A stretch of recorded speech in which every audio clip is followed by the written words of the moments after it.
يبين الله لكم أن تضلوا والله بكل شيء عليم.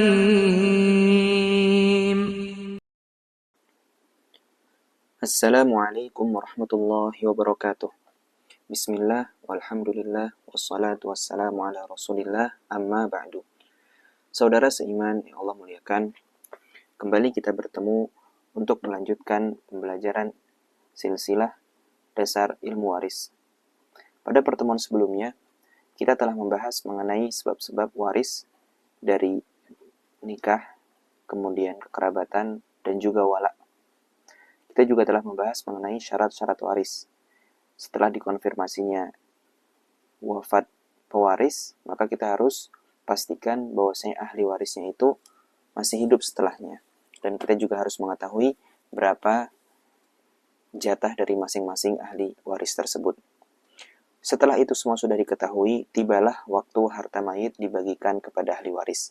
Namun, sebelum dibagikan kepada ahli waris, harta si mayit itu memiliki hak-hak lain yang harus diprioritaskan, yang akan menjadi tema pembahasan kita kali ini, yaitu hak-hak yang berkaitan dengan harta mayit dan skala prioritasnya. Jadi ketika mayit meninggal, hartanya tidak langsung dibagikan kepada ahli warisnya, namun ada hak-hak lain yang harus didahulukan. Yang pertama adalah biaya kepengurusan jenazah. Ini adalah hak yang paling utama. Jadi ketika mayit meninggal, dari mana biaya kepengurusan jenazahnya? Jawabannya diambil dari harta mayit. Misal, biaya kepengurusannya membutuhkan 1 juta untuk menggali kubur misalkan, menyewa ambulan, membeli kain kafan, dan lain sebagainya. Itu semua diambil dari harta mayit. Kemudian yang kedua, hutang yang berkaitan dengan warisan. Apa maksudnya yang berkaitan dengan warisan? Contohnya adalah seperti barang gadai. Jadi, ketika mayit meninggal, itu harta warisnya tidak hanya uang, tapi berupa barangnya. Misal ada rumah dan berikut perabotannya. Di antara perabotannya misalkan kita anggap motor termasuk dari harta si mayit. Si mayit sebelumnya pernah mau berhutang atau pernah berhutang dengan nominal 10 juta. Dan dia menggadaikan motor tersebut untuk hutangnya. Artinya dia menjaminkan motor tersebut untuk bisa mengambil hutang dengan nominal 10 juta. Maka jika mayit meninggal, mayit meninggal harus dikeluarkan dulu sebelum dibagikan warisnya, dikeluarkan dulu 10 juta dari uang si mayit untuk mengambil motor yang pernah dia gadaikan atau dia jaminkan. Karena motor ini merupakan hartanya mayit yang harus dibagikan kelak. Nah, ini adalah hak yang kedua, yaitu hutang yang berkaitan dengan warisan. Ya, di sini contohnya adalah motor yang sebagai barang jaminan atau barang gadai. Taib. Yang ketiga, hutang biasa. Ya, hutang biasa seperti seorang pernah meminjam, ya, atau juga hutang kepada Allah Subhanahu wa Ta'ala.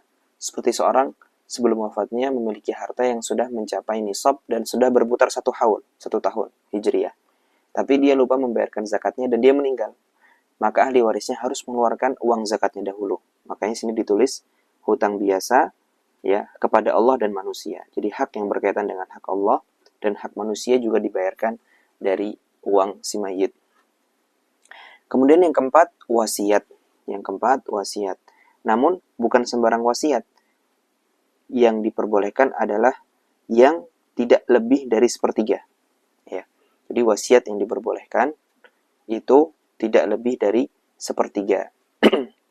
Jika seorang wafat meninggalkan harta misalkan 1 miliar, kemudian dia mewasiatkan 500 jutanya untuk untuk diwakafkan sebagai masjid, maka ini tidak diperbolehkan. Yang diperbolehkan hanya 1/3 atau kurang, ya. Jadi yang disalurkan untuk wasiat nanti sekitar 300-an juta. Ya, itu 1/3-nya. Kemudian syarat wasiat yang diperbolehkan yang lain adalah wasiat tersebut hendaknya diberikan kepada selain ahli waris, ya, kepada selain ahli waris.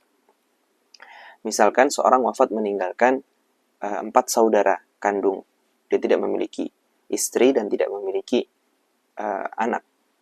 Hanya memiliki 4 saudara kandung, tidak ada orang tua. Maka tidak boleh dia mewasiatkan kepada salah satu saudara kandungnya. Mengapa? Karena saudara kandungnya sudah mendapatkan jatah waris. Ya, dia sudah dapat waris, kenapa harus dapat wasiat lagi? Nah, seperti itu. Jadi, wasiat yang diperbolehkan harus memenuhi 2 syaratnya. Yang pertama, hendaknya wasiat tidak lebih dari 1/3 dan kepada selain ahli waris, ya, kepada selain ahli waris. Kecuali, nah ini penting juga. Kecuali jika ahli waris rela. Jika ahli waris rela. Misalkan seorang wafat meninggalkan 1 miliar tadi dalam contoh kita. Kemudian dia mewasiatkan 500 jutanya untuk dibangunkan masjid. Anak-anaknya, ya, anak-anaknya alhamdulillah kaya-kaya semua, uangnya miliaran. Dan mereka mengapa tidak mendapatkan waris dari ayahnya? Sehingga mereka semuanya sepakat tidak mengapa setengahnya dijadikan wakaf masjid. Jadi yang dibagikan cuma 500 jutanya saja. Ya, itu tidak mengapa. Ya, tidak mengapa. Tapi jika ada salah satu saja dari ahli waris yang tidak setuju, maka dikeluarkan jatahnya, ya, untuk diberikan kepada yang meminta hak tersebut, ya. Jadi dikeluarkan dari wasiat tersebut sesuai dengan hak si orang yang tidak rela, ya, karena pada hakikatnya itu uang ahli waris. Jadi tergantung dia mau rela atau tidak.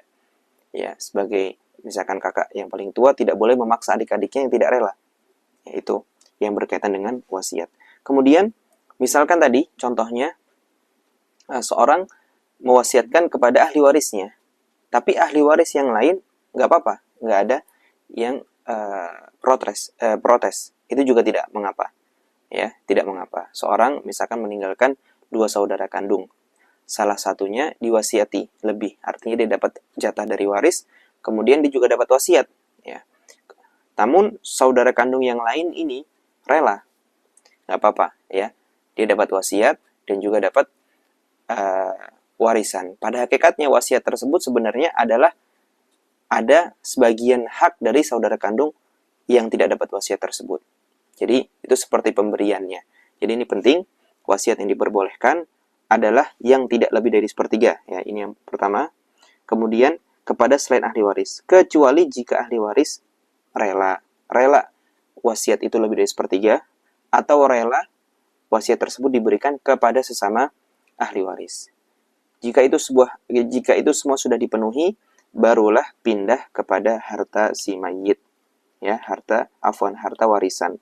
Jadi harta waris itu masuk di posisi kelima, ya. Sebelum harta mayit dibagikan harus dipenuhi keempat hak ini dulu, barulah harta itu bisa dibagikan kepada ahli waris. Barakallahu fikum. Wassallallahu wasallam ala nabiyina Muhammadin wa ala alihi wa sahbihi ajma'in.